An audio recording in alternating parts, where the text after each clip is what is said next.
Fala pessoal, começando mais um fechamento de mercado para vocês. Acabei ficando um tempo sumido aí do canal, sem gravar nenhum vídeo. Tava precisando focar em outras coisas. E enfim, o mercado também essa semana, até hoje, né, com exceção de hoje, semana passada, enfim, completamente parado. Mas hoje, como vocês estão vendo aí, um pouquinho de caos só, né, para animar a sexta-feira. S&P 500 caindo 2,5%, Nasdaq caindo quase 5%, Dow Jones caindo aí quase 1,5%, EWZ caindo 2,2%, juros americanos disparando, DXY subindo muito, metais simplesmente derretendo hoje também e Bitcoin caindo 6%. E, né, se alguém aí acompanha mais de perto, vocês sabem como foi a semana para o Bitcoin. Hoje vai ser um vídeo de certa forma um pouquinho diferente dos outros, porque normalmente eu trago algum contexto macroeconômico ou então geopolítico, mas como eu falei, enfim, eu tô com a minha cabeça focada em outras coisas, não necessariamente tanto em seguir essa loucura do mercado. Então, eu não tenho a menor ideia de como está a situação do Oriente Médio. Eu não sei se, enfim, o motivo da queda na Bolsa Brasileira aqui tem a ver com o governo, se tem a ver com a eleição. O que eu sei, de forma muito superficial, que aconteceu essa semana, né? Novos ataques dos Estados Unidos ao Irã, é, sendo que no final de semana a gente tinha discussões de um acordo de paz, e já acabou mais uma vez, e tarifas dos Estados Unidos para o Brasil, mais uma vez. Então, enfim, muito provavelmente isso faz de certa forma algum preço, mas com certeza existem outros fatores também. Sem falar que, se a gente for tratar de mercado americano, o mercado americano vinha subindo reto, basicamente desde o primeiro dia de abril. Então, enfim, nada mais natural do que a gente ter uma correção. E, enfim, muitas vezes quando o mercado vai forte para uma direção, ele volta com a mesma força na direção oposta. Então, enfim, um pouco assustador uma correção desse tamanho de uma vezada só, mas também não é nada completamente absurdo, certo? Então, vamos lá. O S&P 500, como vocês, deixa eu colocar a média de 50 aqui primeiro. O S&P 500, como vocês estão vendo, hoje furando a média de 50, tinha marcado esse range aqui que, para ser bem sincero, eu nem lembro mais o que é, talvez eu tenha marcado isso intraday. Mas a tendência ela continua sendo de alta, o mercado perdeu força no rompimento desse topo aqui do meio de maio. Se a gente jogar o IFR aqui, vocês podem ter certeza que vai ter divergência. Exatamente, a gente tem uma divergência no IFR aqui. Então, o mercado já não renovou máxima com a mesma intensidade que ele fez a máxima anterior. Hoje, perdendo a média de 20, fechando com essa força toda, é muitíssimo provável que na segunda-feira a gente tenha uma continuidade dessa queda. Caso não aconteça na segunda, a gente pode ter um dia de contração de volatilidade e aí cai na terça, que seria basicamente um dia de range apertado, né? Nasdaq, leitura muito parecida, não chegou a perder o fundo porque já tinha subido mais do que o S&P 500, mas com uma queda aí muito mais agressiva. O que vinha liderando o mercado era alta, principalmente dessas ações de semicondutores, que como vocês estão vendo aí cai 10% no dia. Esse é o SMH, que é o ETF de ações de semicondutores. Então a gente vai ter Nvidia caindo 6%, vai ter AMD, vai ter, eu não sei se TSM tá, porque é um DR, né, da empresa de Taiwan, mas enfim, caindo bastante também. AVGO também cai bastante, inclusive despencou essa semana, 22%. Vamos lá, Micron também, uma empresa que vinha só disparando, disparando, disparando. Desse rompimento que ela fez no dia 22 de abril até ontem, tinha subido 100%. Então subiu 100% aí em um mês praticamente. ARM também, outra empresa que disparou nos últimos meses. Aqui do dia 13 de abril até ontem, 150%. Então vocês podem ver que a gente tinha tido um movimento de alta muito agressivo nessas ações de tecnologia, nessas ações de semicondutores. Então, enfim, uma correção no nível que a gente está tendo hoje acaba não sendo nada perto do movimento que a gente teve. Dow Jones caindo um pouco menos hoje, porque pela rotação, né, que a gente tem em dias assim. Então XLU, que é o ETF de Utilities, subindo hoje 1%, XLP Staples, que é consumo não discricionário, subindo quase 2%, XLI, que subiu bastante ontem, hoje acaba caindo, mas enfim, queria ver por curiosidade, né, como Dow Jones Industrial aqui, queria ver se estava fazendo preço. Se a gente joga aqui o XLK, que é o ETF de tecnologia mais geral, enfim, cai num número aqui bem horroroso, está repreendido, mas também caindo muito hoje, quase 7%. E RSP, uma queda bem menos acentuada, mas ainda assim vocês podem perceber a magnitude da correção do dia de hoje, né? Que o dia de hoje ele limpou basicamente o movimento de 1, 2, 3, 4, 5, 6, 7 candles, ou seja, realmente um movimento bastante agressivo. EWZ, mais um dia de queda. Nossa bolsa tem sofrido muito nos últimos meses, principalmente por causa dessa alta de Nasdaq. E fica a dica aí para vocês: quando tecnologia começa a subir lá nos Estados Unidos, pode sair de baixo, que Brasil não vai subir. Mercados emergentes aqui, se a gente jogar EM, acabaram subindo, mas vocês podem ver que hoje melhor do que jogar só o EM, jogar EM dividido por S&P 500 para a gente ver a força relativa. Vocês podem ver mercados emergentes vinham se valorizando muito em relação ao S&P 500. Ali no finalzinho de abril, cadê? Por aqui. Foi quando começou a alta das ações de tecnologia. Vocês podem ver que esse ritmo diminuiu muito. Na verdade, até ficou um pouco lateral. Por quê? Simplesmente porque não faz sentido você investir aqui no Brasil, por exemplo, numa Vale da vida, que, enfim, no melhor dos momentos aqui de agosto do ano passado até fevereiro desse ano te rendeu 73%, ou seja, em 6 meses te deu 73%, quando você pode investir em ações que vão te dar 150% em um mês, como eu dei o exemplo aqui para vocês de ARM, né? Então, tecnologia subindo lá fora, basicamente a liquidez é sugada para os Estados Unidos e para esse tipo de ação. Então, é isso, não tem muito o que fazer. Eu fiz uma publicação no meu Twitter essa semana, se eu não me engano, falando sobre o IPO da SpaceX, que é simplesmente, enfim, um valuation absurdo para uma empresa que ainda não dá lucro, assim como OpenAI, Anthropic, enfim.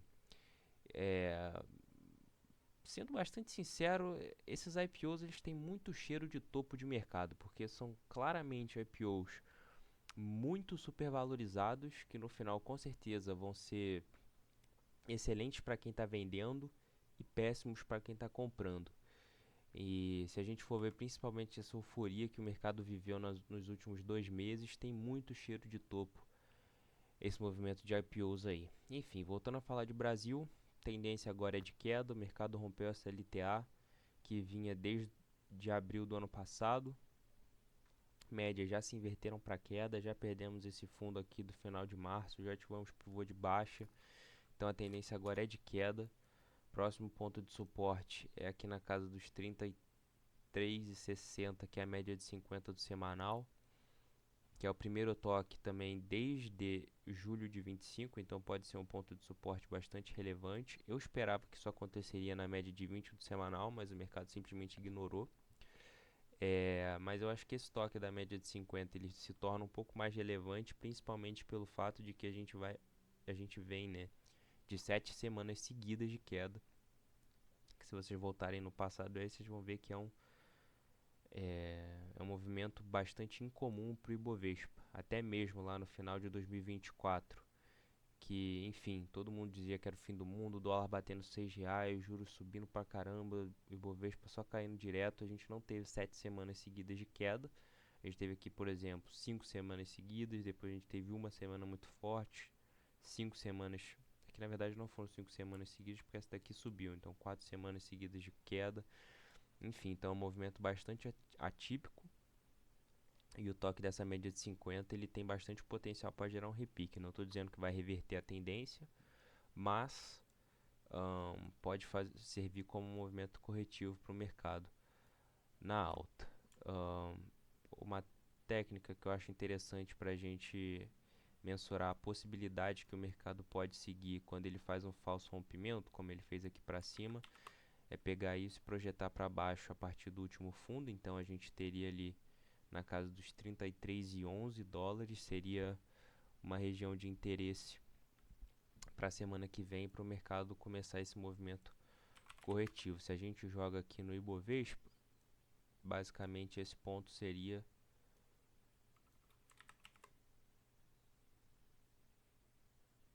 basicamente já foi rompido, né? E o mercado nem ligou. Então, enfim, é isso. Talvez pelo WZ segure, pelo Ibov já rompeu, apesar disso daqui ser uma zona de suporte extremamente grande, que seria esse gap de barra aqui, esse gap de candle.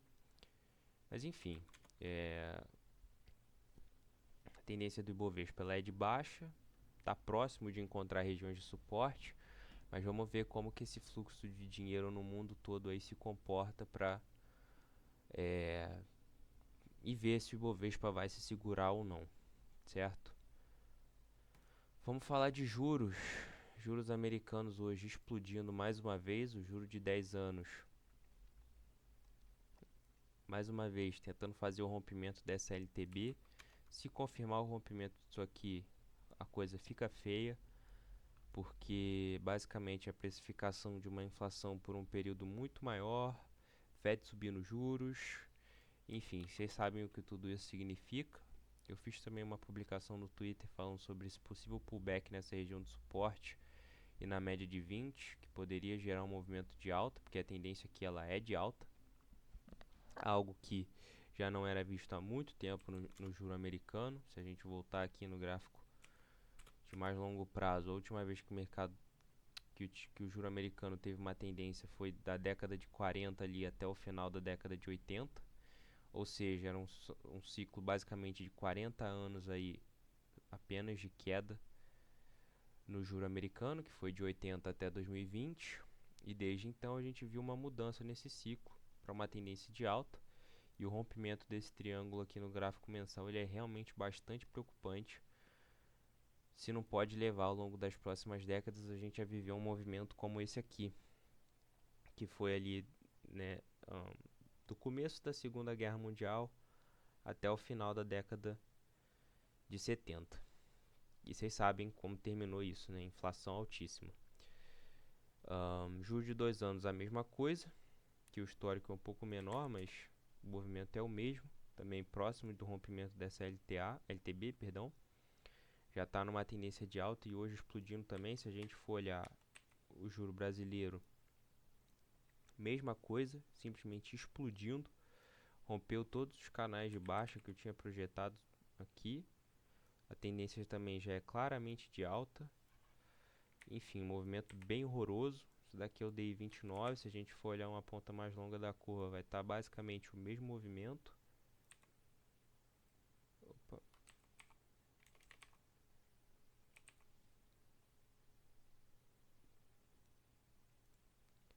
Mesmo movimento, aqui o DI 35, 2035, mesma coisa, subindo 2,5%, 35 basis points, é muita coisa para um dia. E todo o movimento que a gente fez ano passado praticamente já foi por água abaixo. A gente já está em níveis que a gente viu os juros no final daquele 2024, que eu acabei de citar, dólar a R$ 6, todo mundo achando que era o fim do mundo aqui no Brasil. Se a gente olhar um outro ativo aqui, que eu não acredito que nem todo mundo conheça, né, que é o DAP, que é basicamente o rendimento dos famosos IPCA+, NTN-Bs, que foi um trade aí muito comentado por todo mundo no mercado brasileiro, que uh, que era né, você comprar os títulos pré-fixados, comprar os IPCA+, estavam pagando 7,2%, 8%. Hoje vocês podem... Deixa eu só pegar o... que eu tô com ele aberto no Profit aqui, eu... acabei me perdendo pelo TradingView, mas... eu não sei qual é o contrato. Passei vergonha. Porque aqui no TradingView não mostra qual é o contrato, mas... qual é o contrato atual. Só um minutinho.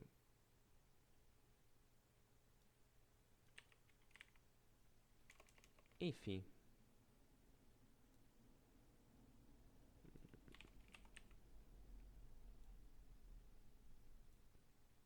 Pronto. Vocês podem ver aqui o rendimento também. Máximas históricas, fazendo o rompimento dessa lateralidade que vinha desde o começo de 2025. Então também é um movimento extremamente preocupante, extremamente ruim para quem tem título pré-fixado ou para quem tem IPCA+, que provavelmente muita gente aí que acompanha o mercado tem esses títulos. Então, enfim, realmente bem feio, e esse fechamento aqui indica que vai continuar subindo. Então, talvez a lógica que todo mundo usou para comprar os títulos quando estavam rendendo ali 7 e pouco, 6 e pouco, que era daqui não passa, ou então historicamente é um bom ponto de compra, talvez esteja caindo por terra agora. E quanto mais sobe, talvez mais perigoso fique usar essa lógica para continuar comprando, né? Enfim, DXY ainda sem direção, mas fazendo um movimento relevante hoje, se aproximando dessa zona de resistência, dessa lateralidade. Hoje batendo 100 pontos, que é uma região que vem servindo de resistência nos últimos meses. Absolutamente nada para dizer. DXY só tem algo a ser dito se romper para cima ou se romper para baixo. DBC Commodities caindo também aí bastante hoje, ativando um pivô de baixa, perdendo a média de 50 e perdendo a média de 20, que pode indicar um rompimento, uma reversão de tendência, perdão. A posição que eu comentei em alguns vídeos anteriores que eu tinha aqui no Brasil, CMDB11, eu vendi semana passada, se eu não me engano. Acho que foi nessa segunda-feira ou terça. Sei que foi por aqui no rompimento dessa média de 50. Tinha comprado no dia 12 de novembro, então foi aí 23%. Metais, ouro, prata e cobre, simplesmente derretendo hoje. O cobre que estava próximo de romper máximas históricas, simplesmente foi completamente rejeitado essa máxima histórica. O ETF de mineradores de cobre, que eu cheguei até a fazer um trade nessa semana, acabei sendo estopado, estava fazendo um rompimento também desse triângulo, simplesmente já está rompendo para baixo hoje, caindo 10% no dia. Prata caindo 8,5%. Minha opinião sobre a prata não muda, e depois de um dia como hoje ela só é reforçada de que a prata não voltaria a alcançar esses 100 dólares tão cedo, se confirmando. E o ouro caindo bastante também hoje, mas ainda segue preso dentro desse canal, e a tendência de baixa, mas uma tendência de baixa mais tranquila. Petróleo lateral, questões lá no Oriente Médio se acalmando, o petróleo tende a ficar sem direção e voltar a ser o que era aqui ano passado, que é basicamente alguma tendência fraquinha.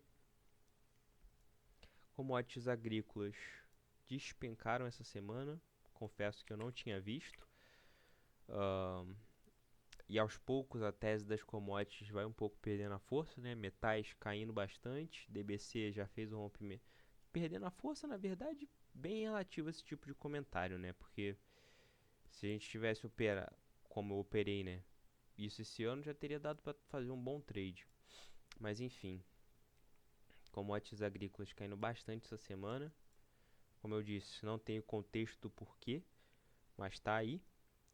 E vamos falar dele, Bitcoin, que eu já vinha falando há muito tempo. Não acredito que o Bitcoin retomou a tendência de alta. Ainda espero o Bitcoin visitando a casa dos 55 mil.